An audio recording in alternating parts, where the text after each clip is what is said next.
তুই মরে গেলে মুসলমানের কবরস্থান দাফন দেওয়া যাবে না, তোর জানাজার নামাজ পড়া যাবে না। হ্যাঁ, এটা বাংলার নাই, মুফতি সাহেবকে জিজ্ঞেস করবি।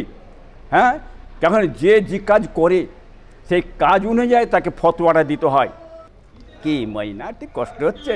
শওকাত শওকাত, একটু কষ্ট হবে। তোমার ঘুম ছিনিয়ে লিছি, ঘুম হারাম করে দিয়েছি। তুমি চিনুনি, একে চিনুনি, কি বুঝলে? তুমি আজ বলছো সিপিএমের দালাল। হাজার হাজার 20 থেকে 25,000 ঘর বাড়ি ভেঙে ভুঙে ধুলিস্যাৎ করে তছরূপ করে দিয়েছ। তুই মুসলমান? হ্যাঁ, মুসলমান এই কাজ করে? তওবা তওবা আস্তাগফিরুল্লাহ। হ্যাঁ, এই সর্বনাশ করে। হ্যাঁ, রোজার মাসে মানুষ খেতে বসেছে, হ্যাঁ, লাথি মেরে বাসনগুলো ফেলে দিয়েছি, গন্ডা বাহিনীকে ভেটিয়ে মানুষকে তাড়িয়ে দিয়েছি, ঘর ছাড়া করছিস, জলকর থেকে লুট তারাজ করেছিস। হ্যাঁ, কিরে দালাল, দালাল তুই কিসের দালাল? হ্যাঁ হ্যাঁ, তুই তো 1 নম্বর বিজেপির দালাল। দিদিমণি এক জায়গায় তুই জানিস নি কি? আজকে তুই সাধু সাজছ, ও সাধু সেজে কিছু হবে না। বাংলার মানুষ যে জেনে নিয়েছে আগামী ইলেকশনে তোমার উচিত শিক্ষা দিয়ে দেবে। অতএব তোমায় যে স্থান দিয়েছে কি মেনেন, জাহান্নামার কুত্তা, হ্যাঁ, দলিল সহ, কি বুঝলেন, এর দলিল দিয়ে দিয়েছে। কোনো আলেম মুফতি আজ কাটতে পারছে না। আর যারা পচাং পচাং করছে তাদের কি আছে?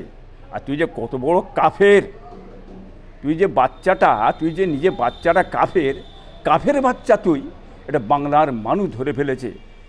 মোমেন মুসলমান পুজো করে। হ্যাঁ, তুই মাথায় টুপি দিয়ে আজ ইমাম ইমাম সম্মেলনকে বক্তব্য তুই দিচ্ছিস। লোক কি দেখছে?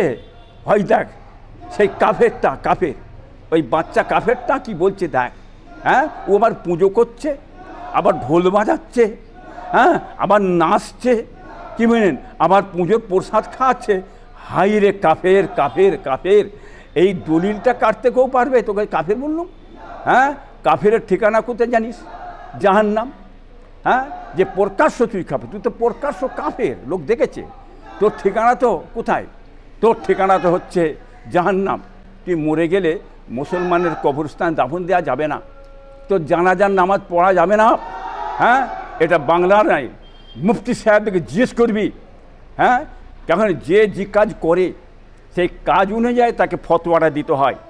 যে সুদ খায়, চুরি করে, ঘুষ লায়, চিটিংবাজি করে, তাকে চিটিংবাজি বলতে হবে, সুদখোর বলতে হবে, বেনামাজিকে বেনামাজি বলতে হবে। অতএব তুই কাফের, যে কত বড় দালাল। ওই সিপিএমের দালাল বলে ইব্রাহিম পীর সাহেবের কিছু হবে না, বুঝতে পেরেছ? কচি ময়না, বড্ড কষ্ট হচ্ছে না? কি ময়না, একটু কষ্ট হচ্ছে? শওকাত শওকাত, একটু কষ্ট হবে। তোমার ঘুম ছিনিয়ে লিছি, ঘুম হারাম করে দিয়েছি। তুমি চিনুনি, একে চিনুনি, কি বুঝলে? তুমি আজ বলছো সিপিএমের দালাল। হাই রে, তোর মুখে শোভা পেচ্ছে এমন বাঁদর তুই? হ্যাঁ, তোর মতন বানর পৃথিবীতে আছে? হারা, আমার তো তোর মতন বানর পৃথিবীতে নেই। তুই যে মানুষ হচ্ছিস, কি বুঝলে, তাহলে খুব ভেবে চিন্তে চলতিস। হ্যাঁ, তুই সিপিএমটাকে খেয়ে ধুলিস্যাৎ করে তুই হারমাত ছিলি সিপিএম পার্টির মধ্যে।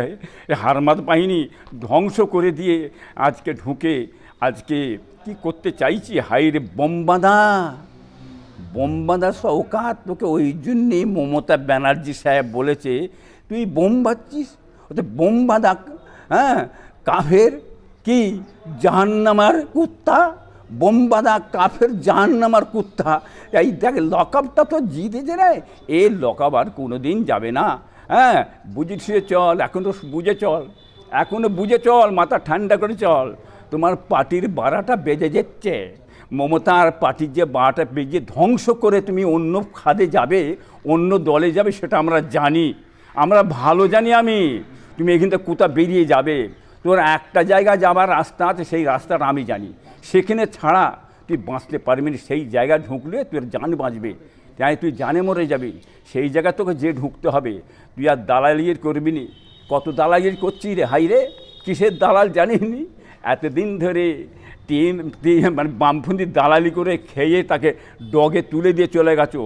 আবার এসছে, আবার বামপন্থী এসছে, মনে রেখে দিবি, আবার আইএসএফ এসছে, কী বুঝলি, বুঝতে পারছিনি, আবার এসছে কংগ্রেস, বুঝতে পেরেছ, আবার এসছে আইমা।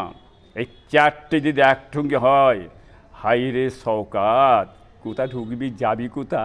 তো যাবার রাস্তা একটা আছে, সেটা পরে বলবো, কোথা তুই যে বাঁচবি সেটা আমি জানি, তাছাড়া তোর বাঁচার রাস্তা নেই। তোর দিদিমণি তোকে বাঁচাতে পারবে না, তোকে বলে দিচ্ছি আমি, আর তোর দিদিমণিও বাঁচবে না, ইনশাল্লাহ, দেখে নিস।